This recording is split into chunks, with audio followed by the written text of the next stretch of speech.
Bonjour, bienvenue sur Argus.fr. Aujourd'hui, on oppose l'Opel Grandland X, le tout nouveau SUV compact de la marque Opel, qui sera commercialisé à l'automne, face à la référence du segment, un autre modèle allemand, le Volkswagen Tiguan, que vous connaissez depuis le printemps 2016. Ce nouveau venu arrive avec tous les codes des SUV, évidemment les arches de roue, les boucliers renforcés, les bas de caisse, puis les sabots de protection ici. Donc en cela, il appartient parfaitement au code des SUV.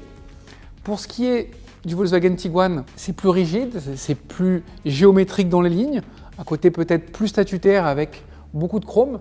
L'idée, c'est de le hisser à la lisière des modèles premium, mais en tout cas, l'Opel ne manque pas d'atouts, on va les découvrir ensemble.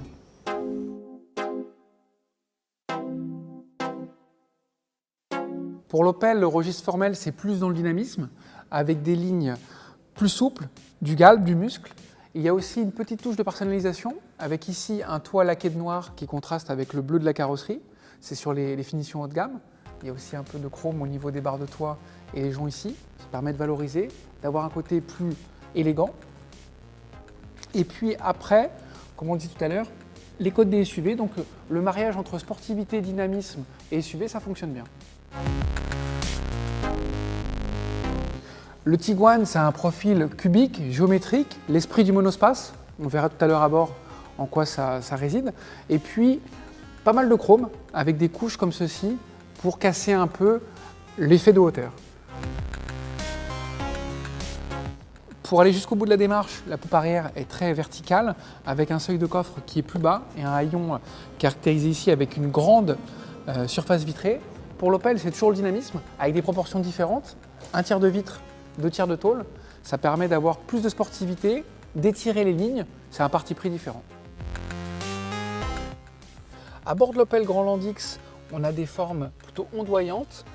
Tout est traité à l'horizontale avec ici l'écran tactile en bonne place, en dessous des commandes de climatisation, derrière ce rangement laqué de noir, un élément qui permet de recharger le téléphone par induction, le smartphone par induction.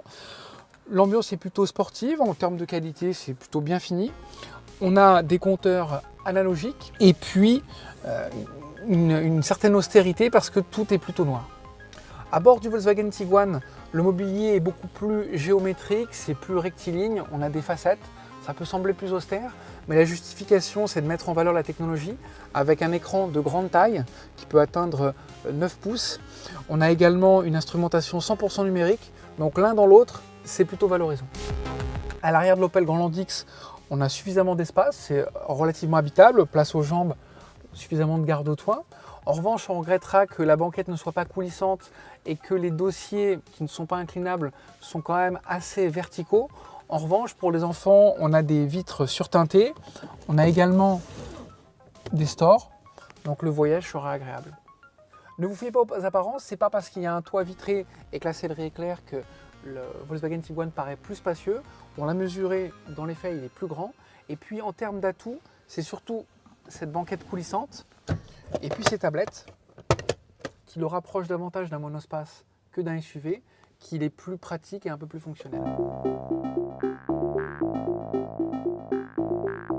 L'Opel Grandland X a un volume de coffre de 514 litres en 5 places et que lorsqu'on replie les deux dossiers de la banquette 2 tiers 1 tiers, la capacité atteint 1652 litres. En configuration à 5 places, le volume de coffre du Volkswagen Tiguan est de 615 litres. C'est 100 litres de mieux que l'Opel, parce qu'il a un double fond qui est plus creusé, et puis surtout parce qu'il a une banquette coulissante. Mais là, ce volume de coffre plus grand se fait bien sûr au détriment de l'habitabilité arrière, on ne peut pas tout avoir. En revanche, une fois que la banquette est rabattue, les deux modèles font jeu égal, avec une contenance qui va de 1652 litres pour l'Opel et 1655 pour le Volkswagen, donc c'est quasiment jeu égal. L'Opel Grandland X va à l'essentiel, 3 niveaux de finition, une motorisation essence, une motorisation diesel, ça fait au total 10 versions. Pour le Volkswagen Tiguan, c'est tout le contraire, c'est tentaculaire, il y a 30 versions possibles avec 4 motorisations essence, 3 motorisations diesel, des versions 2 roues motrices, des versions 4 roues motrices. Ça laisse l'embarras du choix et c'est peut-être compliqué parfois. On vous dit à très bientôt sur l'Argus.fr. Suivez-nous sur Facebook, sur YouTube et sur les réseaux sociaux. Et quant à moi, je vous dis à très bientôt.